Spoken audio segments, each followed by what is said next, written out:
congodialogue.com.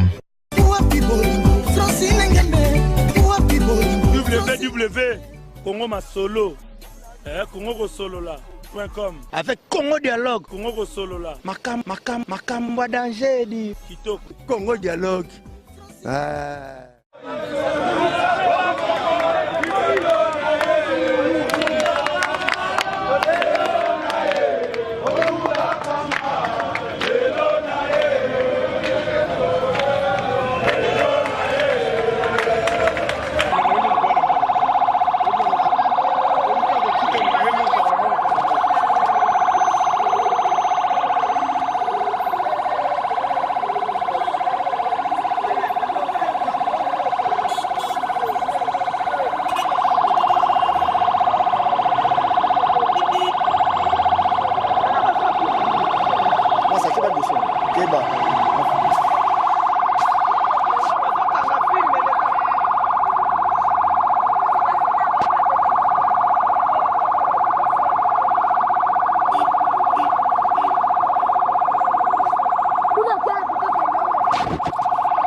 Ouais, merci encore une fois de plus à vous tous qui êtes consacrés à ces moments de nous suivre partout dans le monde entier à travers votre chaîne Congo Dialogue. Donc avec cette très belle émission Tofongola Masolo qui est présentée par votre humble serviteur Vinimbouya, l'inspiré des Diendega Nazweb Sabino Bozomona. Tozana Boulevard du 30 juin, Tozana peuple congolais au Bazali le loko revendiqué qu'on s'est manifesté pour la réaction aux Zoleka précisément en Afrique d'ici. Donc voilà, je suis avec le jeune Kinois. Bonjour. Oui, bonjour monsieur. Tozomona lelo awa ezali ponanin. Bon, Tozomona awa tozo revendiquer na ba acte oyo sud africain ba sala contre bande konabiso. Biso ba mouvement citoyen entre autres naza président mouvement citoyen licide. Pour être to revendiquer, mais tozo déplorer comportement de la police nabiso. C'est comme si baza complice. Bazo bazali awa bazobeta bagaz baarme létale bato bazokima tozokomprendre te gouvernement oyo eza ya bacongolais to eza ya baétranger papa toyebi te toloba nini tokomi vraiment wapi. Ah, merci. Donc, Bondé a besoin de comprendre que le peuple congolais est vraiment très fâché au Saranate. Mikolo Yomade. Vous comprendre que Maramboza Pena, Mabé Makasi, donc dans le Sabino, que le peuple congolais est très fâché au Saranate. Voilà, Vinimbu est là sur place pour la repère Sabino, image en exclusivité. Donc, voilà quoi. Biso a to comment revendiquer donc droit exacté na mboka oyo. Tala ndeba sala tala. Donc, mon frère pour l'école.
Voilà, merci fidèle internaute, merci encore une fois de plus d'être branché puisque tu es sur votre chaîne Congo Dialogue avec cette très belle émission Tofongola Masolo qui est présentée par votre humble serviteur Vinimbuya, l'inspiré de Diendé Garneb Sarabino. Donc voilà, aujourd'hui est la journée mon pas comme les autres et voilà, on est là précisément sur boulevard du 30 juin. Donc voilà.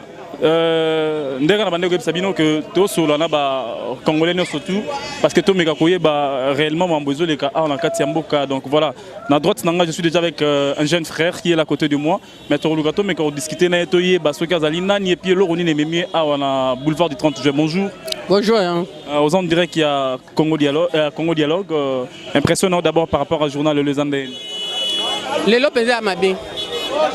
eza mabe bandeke belé ba mona nga ba ebi cameraman oya Eli Congo TV neza cameraman toyeka cérémonie kango moko ka to mekananu soki tango to sala ta moi marche kaka baki ko banga ta libanda pe batika bandeko na biso bazo tumba lobby Martine ba yibie bana misato bana bakenda ke école na solina ya lobby Eli ça ne va pas bana bakie déjà ndenga to aboende kwa za matanga zolela tozo bona ba congolais o ba tumba naza cameraman na yeka cérémonie ngo ka moko kaka jipe oya nini ya colonel Kasongo ayewana tango ya komi akitisi ba policier nga ya kimi nanga te na yebi naza agent oya presse na telemi nanga baye bakanginga moko azowelela nanga caméra mususu azowelela ba poche on a ba policier précisez bien ba policier na biso o ba benga ba ujana wana na ba mususu ya ye na kati et puis na présence il y a général Kasongo ye moko na ngambo atelemi na jipe na kati atelemi wana nde baye ba botolinga caméra bazui ordinateur tanga na landeli oyo asimbaki caméra oyo ordinateur akimi na ye nde na landeli na ngati na ye komona général moko akomi wana nde na esieke te ba policier ba botolinga caméra na ordinateur na ngai alobi wapi bango na bi moko yeyo alinga kanga na bi yeyo nde bake ordinateur na ngai bimi na jeep na bangeza 0602 c'est un message fort na you na ba peuple congolais tout bazona na biso partout dans le monde entier et puis na gouvernement congolais message no kozala nini yaya na mboka na biso même ata na lobby na ngabo to ba panzisa ngo biso nyoto na filmer na biso droit na biso ezate to na droit na kati ya mboka na biso te soki to meka ta mwa muke ba panzi biso to koki même ata 300 personnes te mais tande ba c'est la biso et c'est 300 personnes boza libanga te lichati te mbelite ba caméra kana maboko bokepe bobomi bato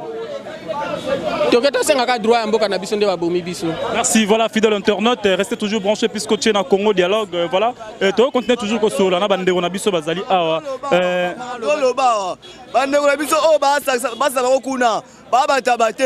mboka na biso bakonzi eloko nyema longa bozwaka na mboka bapaya eske nini oyo ezaka kuna ezate po bozalaka so basali biso boye bino bosali boye malamu mpe elekaka te yesu alobi ya kaisala atuna vraiment bien abi oyo elongi ya nani oyo ya nani sikoyo boye mpona nini esengi batika so ata 1 minute ata orge policier tout ça musala mukia pour ba epekisa. Merci, voilà, bon comprendre que tension à Congolais a mal collé au Saranate frère Nanga la ministre on est au Solaboy ambassade ya RDC en Afrique du Sud et au Kanga gouvernement na biso sundo li peuple congolais en Afrique du Sud étant que congolais makilo zo tanga kuna zape makila na yo message na yo nini ko lancer na gouvernement congolais déjà comment na mambo nyoso uti koloba ezali kolakisa rien d'autre que l'irresponsabilité au sein de notre gouvernement.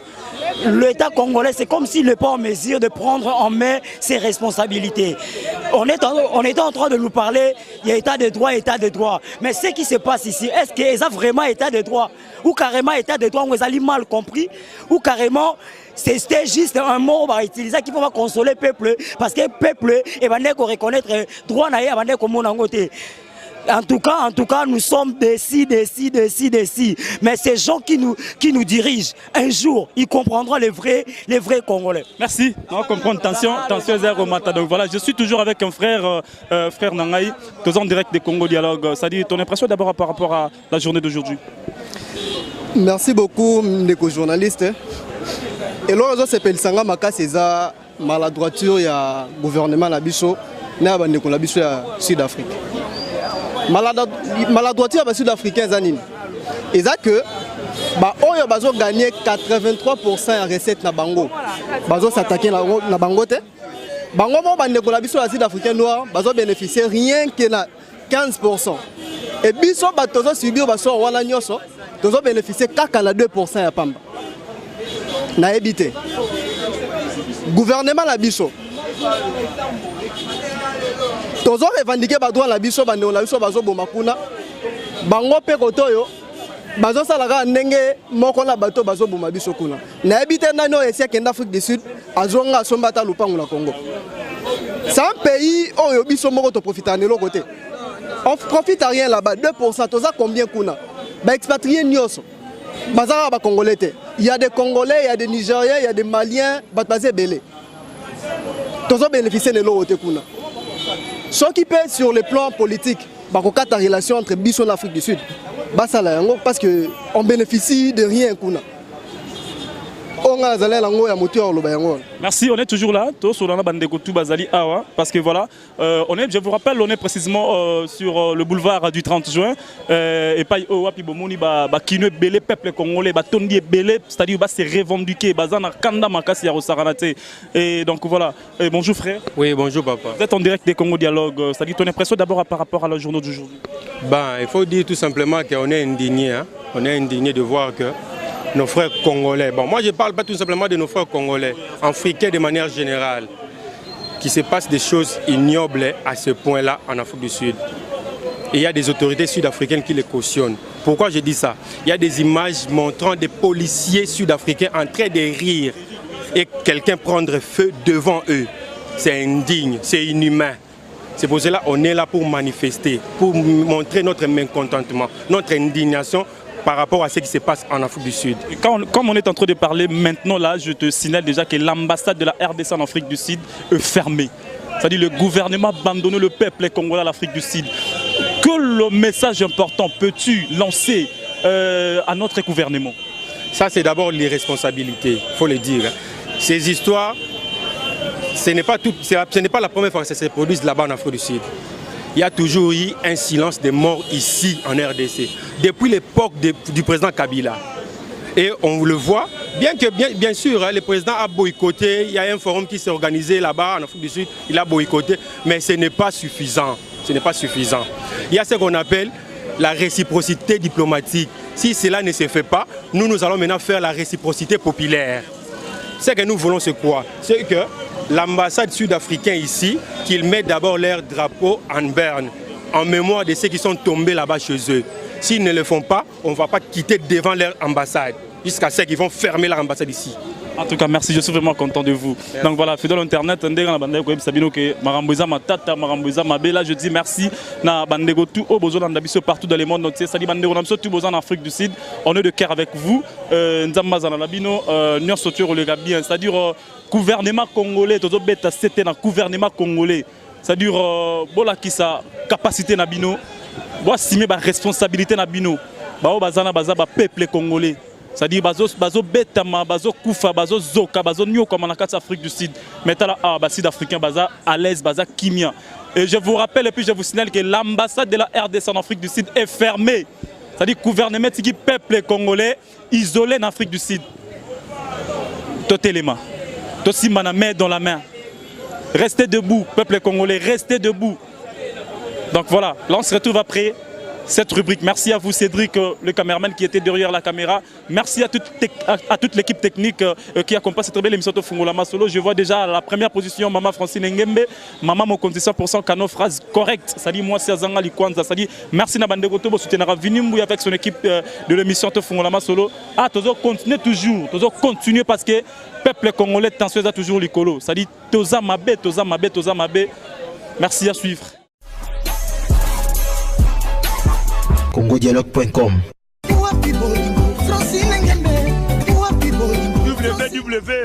www.congomasolo congosolola.com avec Congo Dialogue Congo Solola makambo danger di kitoko Congo Dialogue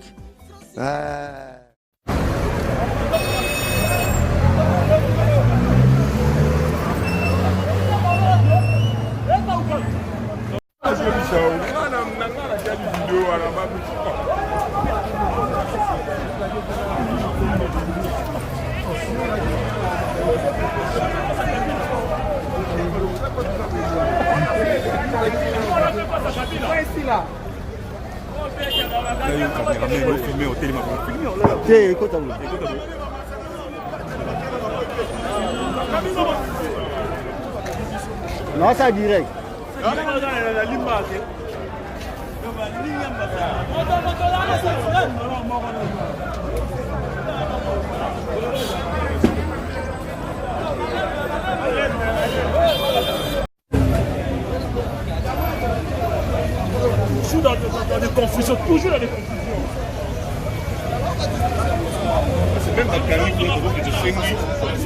elaki déjà na kini bafamile biso tikali kuna bazongisama tolembi biso tozongaki na baraison moko familiale baraison moko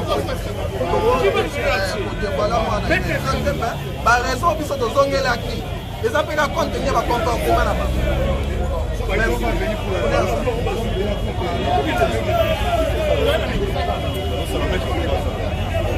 congodialogue.com.